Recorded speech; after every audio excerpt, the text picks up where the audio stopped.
What if there was an intervention that impacted every single one of the patients that you see daily in your clinic? What if that intervention could provide relief for some of the most challenging patients you see? What if your patients with balance problems, dizziness, respiratory disease, chronic pain, patients post concussion that are having trouble progressing, people with neurodegenerative diseases such as Alzheimer's and Parkinson's? What if all of these people could be dramatically impacted by an intervention that we at Physical have been working on? Well, I'm happy to say that such an intervention actually exists. We're calling this Breathing is the Key. Hello, my name is Herb Silver, and I'm a Physical franchisee in Marietta, Georgia. Physical formed a study group to develop protocols for treating clients recovering from COVID. We did that. We worked together and we studied the protocol. We developed a protocol, and that's available for all the Physical franchises. Quite unexpectedly, what came out of this, and which was huge for me personally, was I learned what one of our franchisees, Denise Campbell, has been doing for the past 15 years. She's been using a technology called capnography, which uses a capnograph. It measures exhaled CO2 that you collect through a cannula in your nose, and using that as a biofeedback technique to enhance the efficiency of breathing. Some of you sports performance folks may be aware that the next great thing in sports is enhancing breathing. It's come and gone, but it's back again, and it's back in a big way. What many clinicians haven't come to realize is that the very same interventions that can make you run or swim faster can also improve brain function, improve sleep, reduce chronic pain, reduce anxiety, depression, and a host of other things that we encounter every day. Let me tell you, this is huge. Breathing is the key. So briefly, why might this be true? This is truly magical. What I'm going to describe to you is how we can use our breathing, how we can use our lungs to very specifically modulate the acidity in our blood, acid balance, and how by doing that we can enhance how oxygen disassociates from the red blood cell, goes into our muscles and into our brain. So briefly, why might that be important? We look at peripheral pain and we look at tender areas in the muscle.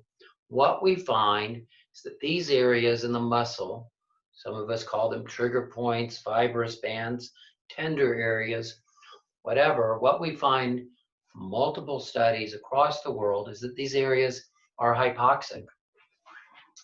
We've been measuring pretty much everyone everyone that walks into our clinic these days with a pulse oximeter. And hopefully what you're finding is people have pretty normal oxygen levels in their blood. And yet, since I see a lot of people with pain, a lot of people with anxiety, depression, sleep problems, balance problems, we know that functional MRI studies of their brain shows that there are areas of the brain that are hypoxic as well. We've got blood, we got oxygen in our blood, but the areas we're treating are hypoxic. How can this be true?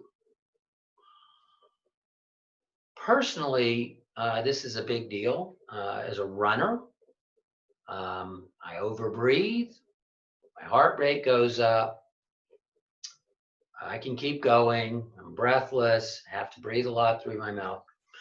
I was interested in this starting in the fall of last year when this then didn't get very far figuring it out, got frustrated actually. Then, lo and behold, I'm on the COVID study group and I learn about capnography and I learn what the problem is for me. Over-breathing. What does over-breathing means? Means I'm blowing off too much CO2. CO2 is the signal sensors in our brainstem use in order to stimulate a signal to our diaphragm to breathe. And what has happened to many of us is over the years, due to physical or psychological trauma, that set point for CO2 signaling us to breathe has become too low. And we breathe too quickly before we actually need to, long before our oxygen is depleted. The problem is something we all learned before we went to PT school, when we took human physiology, and we reviewed when we were in PT school. Doctors reviewed it in medical school. It's the Bohr effect. 1904, scientist named Bohr, what he discovered was there is an ideal level of acidity in the blood which will allow the oxygen to let go of the hemoglobin and go into the peripheral tissue. We learned it as acidity. We also learned the oxygen dissociation curve that describes the level of acidity. Now, depending on the acidity of the blood, oxygen is going to efficiently dissociate. And if the blood is too alkaline, it's not going to happen. Oxygen is going to stay on that hemoglobin. We're going to have wonderful pulse oxes. We're going to have trigger points. We're going to have pain. We're going to have brain fog. We're not going to sleep. And even we're going to have digestive problems. So how does this all work? Why did we forget the Bohr effect and the oxygen dissociation curve? It's because we don't measure, it's just not easy in any place to measure blood acidity. So yeah, it's used in operating rooms, used in when you're intubating people. It's used, but no one really figured out how to apply it. And that's something that our associate, Denise Campbell, has been doing in her clinic. And what we get out of this is that magically, if we can correctly manipulate our breathing, we can quit blowing off too much CO2. If we blow off too much CO2, that means there's not any CO2 or there's very little amounts in our lungs, which means the CO2 in our blood will drain into our lungs and will blow off into the atmosphere. And that's typically what we learn is a good idea, to get rid of CO2. Carbon dioxide in our blood, immediately within a few breaths, you can alter the CO2 in your blood and hence the acidity of your blood. That important number that we learned from the Bohr effect, which we all promptly forgot. If we look at it in terms of CO2, what we learn is there is an ideal range, a very ideal range, not the range to use in an emergency room to see if someone's going to, isn't intubated properly and is going to have a catastrophic event.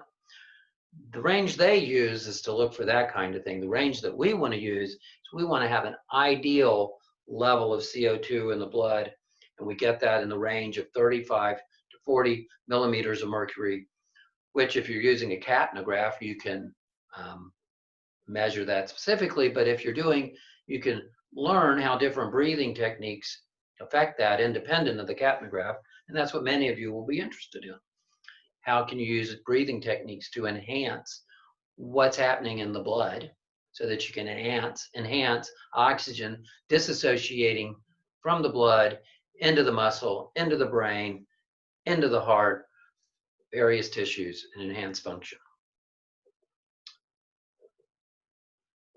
So very briefly, where we're at in our lungs is if we cannot breathe out too much carbon dioxide, we can retain some in our lungs.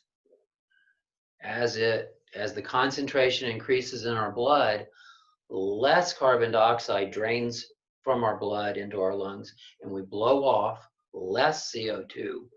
elevating our CO2 levels up into that ideal range, which acidifies our blood, allowing oxygen to dissociate into our muscles. And when that happens, we reduce the acidity in the muscles to increase the oxygen. By increasing the oxygen in the muscle, we actually reduce the acidity in the muscle, restore blood flow to those hypoxic areas. No longer have trigger points. That's a great thing. Focus, concentration increase, brain fog goes away, sleep is enhanced. A lot of those functions that people are having problems with because lack of oxygen to the brain are enhanced by adjusting very directly, very immediately, affecting CO2 levels in our blood. So that's the story of breathing in the key. That's what we want to bring to the physical family and help everyone enhance their outcomes in clinic. And we look forward to hearing from you with your questions and hopefully your participation. So thank you very much for your time. And I look forward to seeing you as we roll this product out for the physical family. Thank you very much.